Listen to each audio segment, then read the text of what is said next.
माँ तू सबसे प्यारी है, माँ तू जग में न्यारी है। माँ तू सबसे प्यारी है, माँ तू जग में न्यारी है। अपने आंचल में रखना, अपने आंचल में रखना। हमें वरदानों से भरना। माँ तू सबसे प्यारी है, माँ तू जग में न्यारी है। माँ तू सबसे प्यारी है, माँ तू जग में न्यारी है।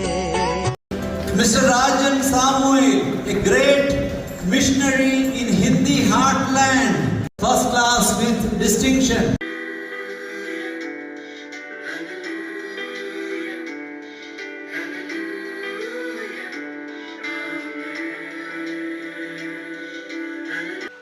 पिता, पुत्र और पवित्र आत्मा के नाम पर आमीन। आप सबों को जय यीशु।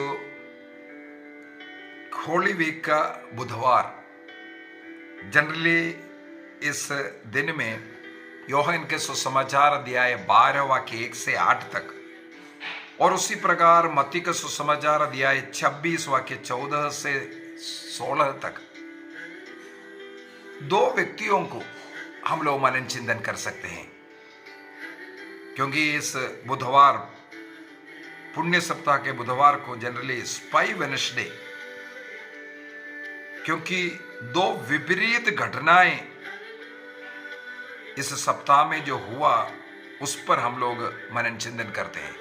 यीशु के साथ दो प्रकार का विपरीत घटनाएं। योहन के सुसमाचार अध्याय 12 में एक महिला के द्वारा और मत्ती के सुसमाचार अध्याय 26 में एक पुरुष के द्वारा दो विपरीत घटना। एक प्रभु को स्वागत करते हैं, चुंबन करते हैं, आशीष ग्रहण करते हैं। दूसरा प्रभु का तिरस्कार करते हैं, उनको 30 सिक्कों में भेजने का, पैसे के लालच में उस स्वर्ग राज्य को ठुकराने का कार्य करने वाला। इसलिए इस बुधवार को स्पाई वेडनेसडे के रूप में क्रिस्त के साथ जो दो विपरीत घटनाएं जो घटित हुआ उसको मनन चिंतन करने के लिए मरियम ने अपना सब कुछ, विश्वास, भरोसा, उनके पास जो था बहुमूल्य कीमती इत्र सब लगा करके सब कुछ दे रहा है। उसी जगह पर यूदस ने क्रिस्त को भेज करके वो धन कमा रहा है, अपने लिए कमा रहा है। दोनों इस प्रकार का दो विपरीत घटना हमारे सामने दो रास्ता खोल करके दिया है। क्रिस्त को पाने के लिए कौन सी रास्ता में तुम चलना चाहोगे? नरक की या स्वर्ग राज्य की ओर जो रास्ता खुला हुआ, इस रास्ता को हमें चुनना है। पवित्र बाइबल में हम लोग इसी प्रकार सीखते हैं कि तुम्हारे सामने जीवन और मृत्यु, अभिशाप और आशीर्वाद दोनों रखे हुए हैं। तुम जो चुनेगा वही तुम्हें मिलेगा। विधिवरण ग्रंथ अध्याय 30 वाक्य 15। हम लोग जो चुनेगा वो हमें मिलेगा। मरियम ने जो चुना और यूदस ने जो चुना, ये दोनों घटना हमारे सामने आज का मनन चिंतन के लिए हम रखना चाहते हैं। योहन के सुसमाचार अध्याय 12 वाक्य 1 से 8 तक अगर हम पढ़ेंगे, जॉन चैप्टर 12 वर्स 1 to 8, वहां पर बेथानिया का क्रिस्त के जो अभिषेक के रूप में जो लिखा है, वहां पर हम लोग पढ़ते हैं पास्का के 6 दिन पहले मरियम को, जो लासर के बहन के रूप में ही बताया जाता है, बहुमूल्य इत्र को लेकर के वो पूरा सीसी प्रभु पर उंडेलता हुआ, प्रभु के चरणों पर उंडेलता हुआ और अपने बालों से पोंछता हुआ। उस कारण यूहन्ना का सुसमाचार 12:3 में लिखा है, उसके कारण उस घर पूरे उस इत्र के सुगंध से भर गया हो। एक प्रेम का, एक सुसमाचार का सुगंध वहां पर फैलाया। क्रिस्त ने आखिर में यह भी बोल रहा है, जहां कहीं भी सुसमाचार की घोषणा किया जाएगा, इसकी एक घटना घोषणा की जाएगी। देखो, यह है सुसमाचार का प्रेम का सुगंध। और वहां पर हमें मालूम है यूदस भी बैठे हैं। यूदस कहते हैं इसको बेचना चाहिए। 300 दीनार मिलता था। 300 दीनार का मतलब है एक मजदूर को लगभग 1 साल जो मजदूरी मिलता है वो 300 दीनार हो सकता है। उतना 1 साल जो मिलने वाला उतना मजदूरी। इसका मतलब है सबसे बड़ा कीमत उपहार मरियम ने ईश्वर यीशु के लिए दिया। वो अपने लिए कुछ पूरा उंडेल दिया करके लिखा है, पूरा उंडेल दिया, अर्थात अपने लिए कुछ बचा करके नहीं रखा। पूरे शीशे में जितना था इत्र वो पूरा प्रभु के लिए, प्रभु के चरणों पर अर्पित किया। देखने वाले कई लोग बोलते हैं ये तो बेकार फेंक दिया, इसको भेज करके गरीबों को दे सकता था। ऐसा तब यीशु मसीह ने एक अच्छा उत्तर दे रहा है। बहुत ही सुंदर वाक्य 7 के अंदर हम लोग पढ़ते हैं, इसे रहने दो, ये मेरे दफन के लिए एक कार्य किया है। देखो, पास्का काल, सॉरी होली वीक, उनके मृत्यु की ओर लेकर के जा रहा है। यहां पर प्रभु अपने वो दफन विधि के विषय में बता रहा है। यीशु मसीह ने माता मरियम ने लासर की बहन इस मरियम की इस प्रेम को अपने मृत्यु के साथ जोड़ करके दिया। वाह, अपने मृत्यु, सबसे बड़ा प्रेम अपने यीशु मसीह का वो मृत्यु क्रूस मिली है। उस सबसे बड़ा प्रेम के साथ इस मरियम ने जो कार्य किया, उस प्रेम को जोड़ा। कुछ समझ में आ रहा है?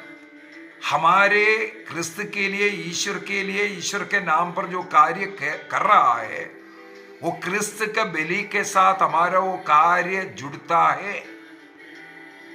हम क्रिस्त के प्रति जो कुछ कार्य करता है, क्रिस्त के उस बलि के साथ, क्रिस्त के उस प्रेम के साथ हमारे उस प्रेम का छोटा सा वो कार्य है, वो जुड़ता है। ये हम पर हमें सिखा रहा है। उस मरियम की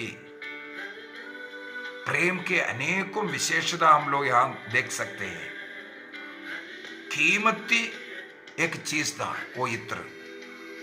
इसका मतलब सबसे कीमती एक चीज को मरियम ने दिया, अर्थात ईश्वर के लिए जो दे रहा है सर्वोत्तम देना चाहिए। उस कीमती चीज ला करके यीशु के चरणों पर, पैरों पर डाल रहा था। इसका मतलब है पूर्ण विनम्रता के साथ, विश्वास के साथ ईश्वर के लिए कुछ भी देता है उसका समर्पण हमें करना चाहिए। अगला हम लोग देखते हैं, मरियम ने अपने बालों से प्रभु का उस पैर को पोंछते हैं। यहां पर हम लोग ये भी देख सकता है कि उस व्यक्तिगत प्रेम क्रिस्त के साथ वो जताना चाह रहा है। उसको हमारा व्यक्तिगत एक रिलेशन ईश्वर के साथ, क्रिस्त के साथ जोड़ना बहुत ही जरूरी है। और पूरे सीसी को वहां काली किया बोल रहे, थोड़ा सा भी बाकी बचा नहीं। जैसे हम लोग प्रेरित चरित अध्याय 5 के अंदर अननियस और उनके पत्नी के विषय में पढ़ते हैं। वो कुछ धन अपने लिए रखा, बाकी बोला हाँ ये पूरा है बोल करके। यहां पर हम लोग देख रहा है वो महिला ने पूर्ण रूप से उस सीसी को खाली किया। ईश्वर के लिए देने का ऐसा होना है, पूर्ण हृदय से देना है, पूरे प्यार से, प्रेम से देना है। और इसके बाद हमें मालूम है यीशु के मृत्यु के साथ उसको जोड़ करके हम लोग देख रहा है। यह है आत्मिक और विश्वास की प्रवृत्ति क्रिस्त के उस बलिदान से जुड़ा हुआ रहता है। संत अगस्तिन हो, संत थॉमस एक्विनस हो, क्रिसोस्टम, अनेकों लोगों का इसके ऊपर टिप्पणियां हमें मिलेगा। ये हमारे लिए एक बहुत बड़ा उदाहरण है। क्रिसोस्टम, संत क्रिसोस्टम, जॉन क्रिसोस्टम बोलते हैं जब पूरी दुनिया यीशु को भूल जाएगी, लेकिन मरियम के ये प्रेम को हमेशा याद रखेंगे। और संत थॉमस एक्विनस कहते हैं मरियम का ये कार्य बाहरी उपासना का सबसे बड़ा एक सुंदर उदाहरण है करके, सबसे बड़ा आंतरिक प्रेम से जन्म लिया हुआ एक बाहरी चेष्टा है इस प्रकार का। अभी दूसरे साइड में हम लोग देखते हैं यूदस ने क्या किया। एक जगह पर मरियम ने अपना सब कुछ यीशु के लिए अर्पित किया, तो उसी समय के आसपास में यूदस ने क्या किया, जो क्रिस्त का शिष्य बन करके उनके साथ चल रहा था और पैसे के हिसाब किताब तैली उनके हाथ में है, उससे भी वो चोरी करने वाला ऐसा एक व्यक्ति महायाजकों के पास जाकर के बोलते हैं, यदि मैं यीशु को तुम्हारे हाथ में पकड़ा दूंगा तो मुझे क्या लाभ होगा, क्या देगा।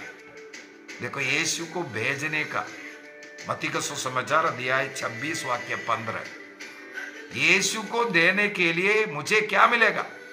कई लोग बोलता है ना, हाथ लेकर के प्रार्थना करना है तो इतना 1000 दे दो, मैं आकर के घर में आकर के प्रार्थना करूंगा उसके लिए इतना पैसा दे दो। हर चीज के लिए क्रिस्त को ऐसा भेजने का स्वभाव। तो उन लोगों ने 30 सिक्का, चांदी का 30 सिक्का तय करते। तब से यूदस यीशु को पकड़वाने का अवसर ढूंढते रहा। ये मत्ती का सुसमाचार अध्याय 26 वाक्य 16 में हम लोग पढ़ते हैं। यूदस क्यों इस प्रकार उनका शिष्य हो करके क्यों ऐसा किया, उसका कई कारण हो सकता है। सबसे बड़ा पैसे के प्रति, धन के प्रति जिनके पास ऐसा लालच है, धन का जो प्रेमी है, क्योंकि वो चोरी भी करता था। योहन का सुसमाचार अध्याय 12 का 6 में लिखा हुआ है उनका ये स्वभाव के विषय में। और लूकस के सुसमाचार अध्याय 22 वाक्य 3 में हम लोग पढ़ते हैं, शैतान यूदस में प्रवेश किया था, उनके मन में घुस गया था। और योहन का सुसमाचार अध्याय 13 उसके वाक्य 2 में भी हम लोग पढ़ सकते हैं, यूदस के मन में शैतान ईसा मसीह को पकड़ाने का ये जो प्रेरणा वो डाल दिया। ऐसा विचार में बैठा हुआ था वहां अंतिम भोजन के समय पर। तो शैतान प्रवेश कर करके कार्य कर रहा है।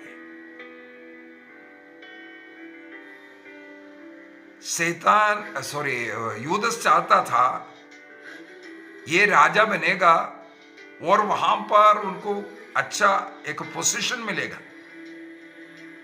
यीशु राजा बन करके वहां पर कुछ ऐसा मिनिस्टर बनने का पोजीशन मिलेगा, लेकिन उन्होंने देखा बाद में अरे वो तो नहीं हो रहा है, इसलिए उन्हें भेज करके कम से कम पैसा तो कमाए। ये भी एक विचार कारण बना। और यूदस को भी पश्चाताप करने के अवसर बहुत दिया। हम लोग देख रहा है इस प्रकार का कार्य करने के पूर्व में यूदस को 5 बार मौका मिलता हुआ हम लोग बाइबल में पढ़ सकते हैं। बार बार मौका दिया पश्चाताप करने के लिए, विचार तोड़ने के लिए, लेकिन यूदस ने पश्चाताप नहीं किया, पाप स्वीकार नहीं किया और प्रभु के पास लौटने का निर्णय नहीं किया। इसलिए 30 चांदी का सिक्का लेते हैं।